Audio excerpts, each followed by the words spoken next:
अभ्यास question number 1 प्रश्नों के उत्तर दीजिए। हामिद ने चिमटा ही क्यों खरीदा?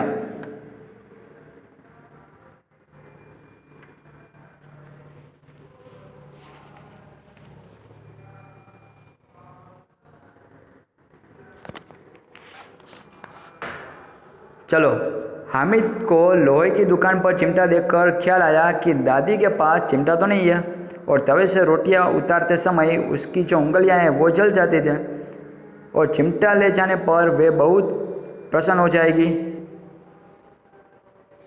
चिमटा होने पर उसकी उंगलियां नहीं जलेगी और घर में एक काम की चीज़ भी हो जाएगी। खिलौने और मिठाइयाँ खरीदने में तो पैसों की बर्बादी हो जाती है। ऐसा सोचकर हामिद ने कोई चीज़ न खरीद कर चिमटा ही खरीदा। चलो, क्वेश्चन नंबर 2 क्या है हमारा? चिमटा खरीदने के लिए हामिद कौन से कारण बताता है? तो हामिद ने बड़े गर्व से अपने साथियों को बताया कि चिमटा सबसे बड़ा खिलौना है। इसे कंधे पर रखे तो यह बंदूक हो जाएगा, हाथ में लेने पर फकीरों का चिमटा हो जाएगा। चिमटे से मंजीरे का काम भी लिया जा सकता है। यदि वह एक चिमटा जमा दे तो सभी खिलौने की जान निकल जाती है या निकल जाए। उसका चिमटा तो बहादुर शेर है, वह आग पानी में आंधी तूफान में बराबर डटा रहेगा। इस प्रकार हामिद ने चिमटा खरीदने के पीछे कई कारण बताए और उसकी सर्वोपरिता सिद्ध की। चलो, उसके बाद थर्ड क्वेश्चन है हमारा, बुढ़ी अम्मा का क्रोध स्नेह में क्यों बदल गया? क्योंकि हामिद के चिमटा लाने पर अम्मा को पहले तो बहुत दुख हुआ था। उसे हामिद की नासमझी पर बहुत क्रोध आया। हामिद ने दादी से कहा कि रोटियां पकाते समय आपकी उंगलियां जल जाती थी, इसलिए मैं ये चिमटा लाया हूँ। यह सुनकर बुढ़ी अम्मा का क्रोध स्नेह में बदल गया। चलो, आगे हम बात करते हैं। अब आप चिमटे के प्रयोग की तरह रुमाल के विविध प्रयोग बताइए।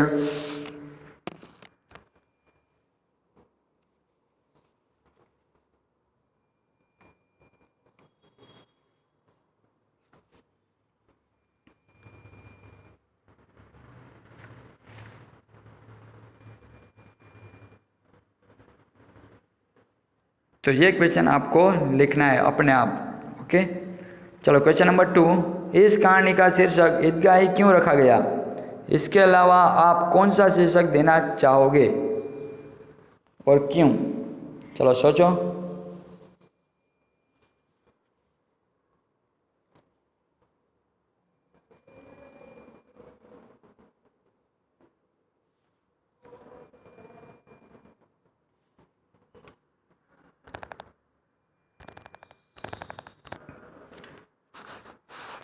तो ईद की नमाज पढ़ने के लिए गांव के लोग ईदगाह जाने की तैयारियां करते हैं।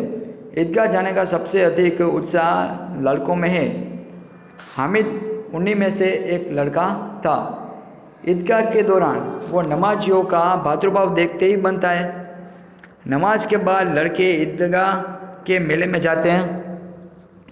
मेले में बालकों की विविध मनोवृत्तियों के दर्शन होते। कहानी के मुख्य पात्र हामिद के चरित्र की अनेक विशेषताएं ईदगाह के मेले में ही प्रकट होती है। इस प्रकार कहानी की मुख्य प्रवृत्तियों का केंद्र ईदगाह होने से ही इस कहानी का शीर्षक ईदगाह रखा गया है। ओके, और उसके अलावा कौन कौन से शीर्षक हम रख सकते हैं? तो हामिद ईदगाह के मेले में, उसके बाद दूसरा है हामिद और उसका चिमटा, यह भी हम शीर्षक रख सकते हैं। चलो, ये आपको आया समझ में। अब आप चिमटे के प्रयोग की तरह रुमाल के विविध प्रयोग बताइए। उसमें सोचो। हाँ, रुमाल का उपयोग हाथ, मुंह और पसीना पोंछने में किया जाता है। उसके बाद बहुत सी जब धूप होती है तब हम सिर पर बांधते हैं, या हल्की बारिश में भी हम कुछ हद तक सिर को भीगने से बचाने के लिए भी हम बांधते हैं, बराबर। तो ऐसे हम इसका इस्तेमाल कर सकते हैं। चलो उसके बाद क्या है, निम्नलिखित परिच्छेद को पढ़कर नीचे दिए गए प्रश्नों के उत्तर दीजिए। ये आपको पूरा पैराग्राफ है जो पढ़ना है, उसके बाद ये क्वेश्चन के आंसर बताने हैं। चलो पैराग्राफ एक बार देख लो।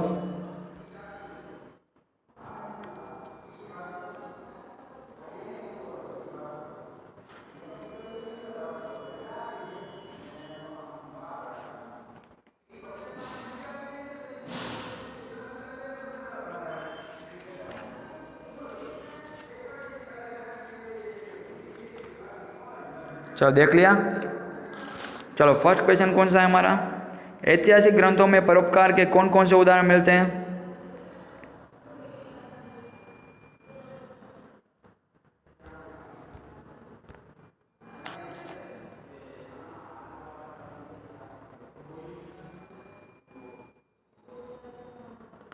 तो हमारे इतिहास और पुराणों में परोपकार के अनेक उदाहरण मिलते हैं।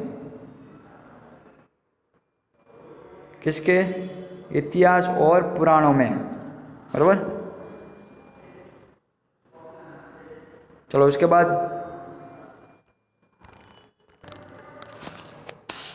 इसमें हम और भी लिख सकते हैं कि महर्षि दधीचि ने मानव कल्याण तथा असुरों के विनाश के लिए अपना शरीर त्याग दिया था।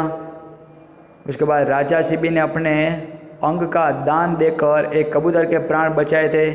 महर्षि दयानंद ने विष मिलाकर प्राण लेने वाले रसोइये जगन्नाथ की जान धन देकर बचाई थी, बराबर। तो ऐसे उदाहरण मिलते हैं।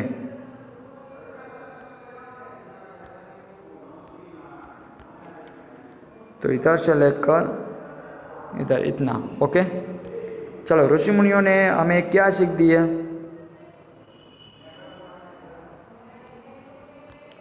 तो ये रहा, ऋषि मुनियों ने यह सीख दी है कि निराश्रितों को आसरा दो, दीन दुखियों और वृद्धों की शारीरिक और आर्थिक मदद करो,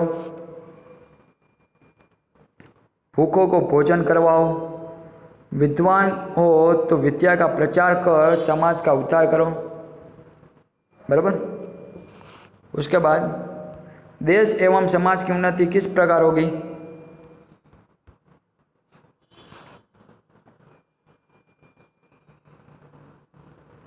तो इसमें हम क्या लिखेंगे, यदि सभी लोग अपनी सामर्थ्य और शक्ति के अनुसार परोपकार करते रहे तो समाज एवं देश की उन्नति होती रहेगी और वसुदेव कुटुंबकम की भावना फैलेगी। ओके। चलो उसके बाद आश्रित का विलोम शब्द हमें बताना है, तो अनाश्रित। उसके बाद अवनति तो उन्नति। उसके बाद परिच्छेद के आधार पर अपने साथियों से पूछने के लिए 3 प्रश्न बनाइए। हाँ, भारतीय समाज में युगों से क्या प्रवाहित होती रही है, तो उसका आंसर है परोपकार की गंगा। उसके बाद सभी धर्मों का मूल क्या है। उसके बाद तीसरा क्वेश्चन, परोपकार के लिए लोग क्या क्या करते हैं। उसके बाद 6th क्वेश्चन क्या है हमारा, इस परिच्छेद को उचित शीर्षक दीजिए। तो परोपकार की महिमा, इसमें परोपकार की बात की है ना, इसलिए परोपकार की महिमा, ये हम शीर्षक दे सकते हैं। चलो उसके बाद क्या है, तुम भी हामिद की तरह किसी न किसी मेले में गए होगे, वहाँ तुमने क्या क्या खरीदा और क्यों, बराबर। तो वो क्वेश्चन आपको लिखना है अपने आप। यदि तुम्हें मेले में अपनी दादी के लिए कुछ खरीदना हो तो क्या खरीदोगे और क्यों, वो भी आपको अपने आप लिखना है। चलो उसके बाद रोजे के दिन मुसलमान क्या करते हैं, चलो बताओ।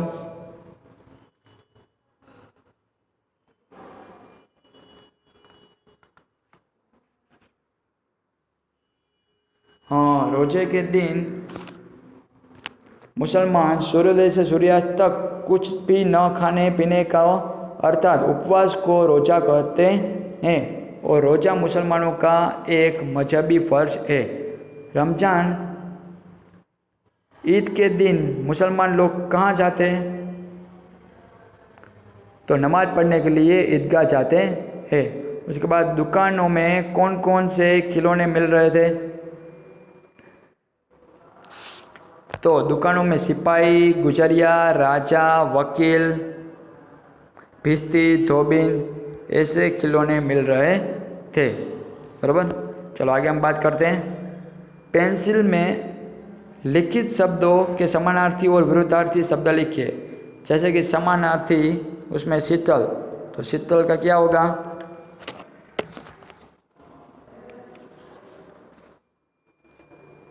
सोचो।